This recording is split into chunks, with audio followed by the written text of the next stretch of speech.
Hi, thank you so much for joining us today. My name is Karen Conrad. And I'm Adam Dill. And we are so excited to share with you some information on a process that we have discovered with real estate, where we really feel we set ourselves apart.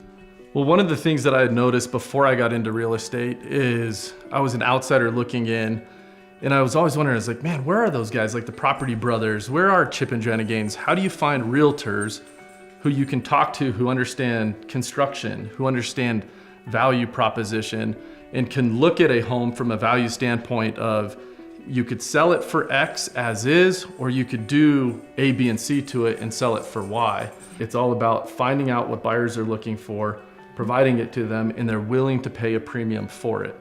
You can do this at any level. We really believe in luxury at every level. Yeah. So we are on location in a neighborhood called Peregrine, correct? Yep. All right, and we are going to take you through this house and share with you the way that we approach it, and I think you're really going to enjoy the journey. So let us welcome you to 2290 Orchard Valley Drive. In my book, 7 Seconds, I talk about how important it is to really grab the attention of the buyer within the first 7 to 10 seconds. Actually, that's when most people make a decision about the home that they're going to purchase. Adam, take us through what you saw with this home. Well, as you can tell, in the first 7 seconds, when you come into this home, there's just items that buyers are not open to right now. We cannot have dated furniture. We cannot have taste-specific artwork. Outdated finishes, whether it be golden oak floors, old school tile countertops, all of those are deal killers, especially in the luxury market. So one of the things that we do is educate our sellers on things that they could do to spruce up the home, fix up the home, and capture that maximum value.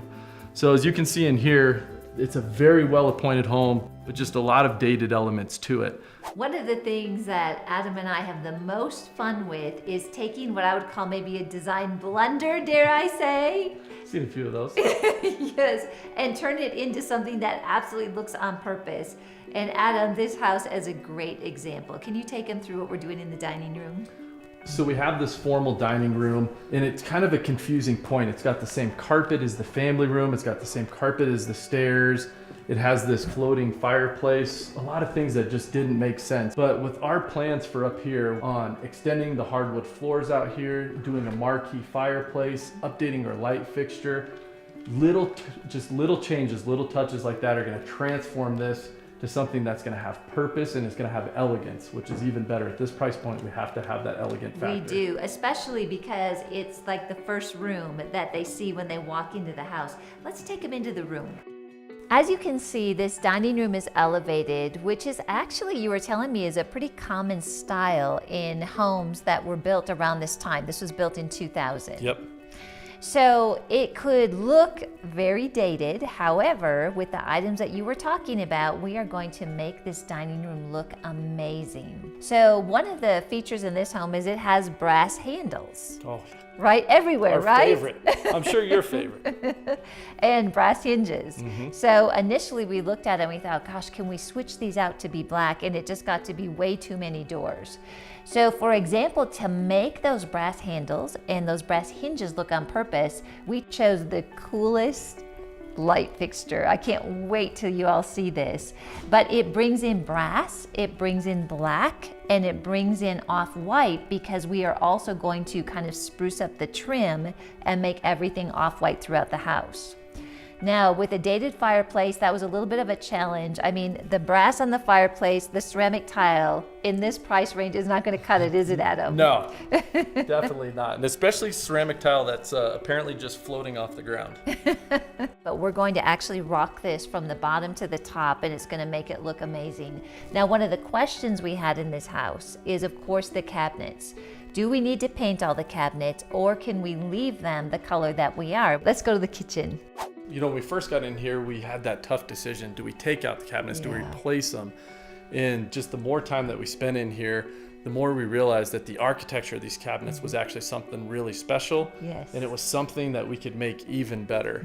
So a few little transformations that we have in mind, countertops, and then your idea for the island I'm really excited about. Yeah, so we knew that the two-toned kitchen is really in right now. So we wanted to save money, but also make a significant impact on the home and when buyers come in. So what we're going to do is we're going to paint just the island in the white or the off-white paint that matches the trim.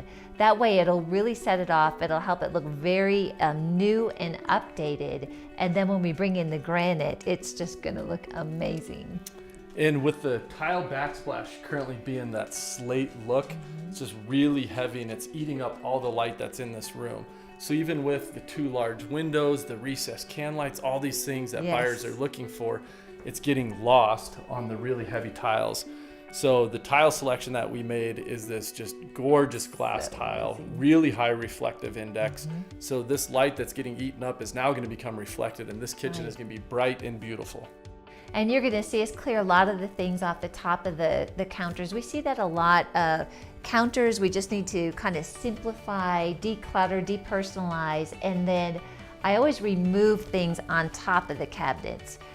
The reason for that is when people come into this kitchen, I don't want to demand their eye up on top of the cabinets. I want their eye to come to the floors because they're going to be beautiful, the cabinets and the countertop and the backsplash. So really when we come in and do a lot of the staging with this home, it's about focusing the eye in the area that we want it to go to show off the beauty of this home.